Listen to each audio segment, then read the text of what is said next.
مرد کا گناہ وقت کے تالاب میں ڈوب جاتا ہے، جبکہ عورت کا گناہ ساری عمر کمل کے پھول کی مانند سطح آب پر رہتا ہے۔ بس یہی سچائی ہے۔ عورت کے لیے ضروری ہے گناہ کرنے سے پہلے اپنے آپ پر ترس کھائے، کیونکہ عورت کو توبہ کرنے کے بعد اللہ معاف کر دیتا ہے، مگر لوگ نہیں۔ عورت کبھی بھی اپنے آپ کو بے گناہ ثابت نہیں کر سکتی، سوائے یہ کہ اللہ پر اپنا معاملہ چھوڑ دے۔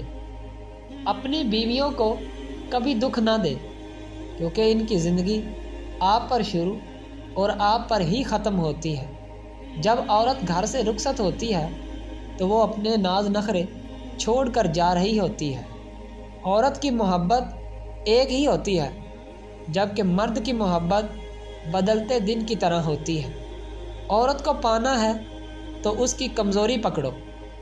گوری رنگت والی عورت کی کمزوری دولت ہے، سانولی رنگت والی عورت کی کمزوری تعریف ہے، جبکہ کالی رنگت والی عورت کی کمزوری دولت ہے۔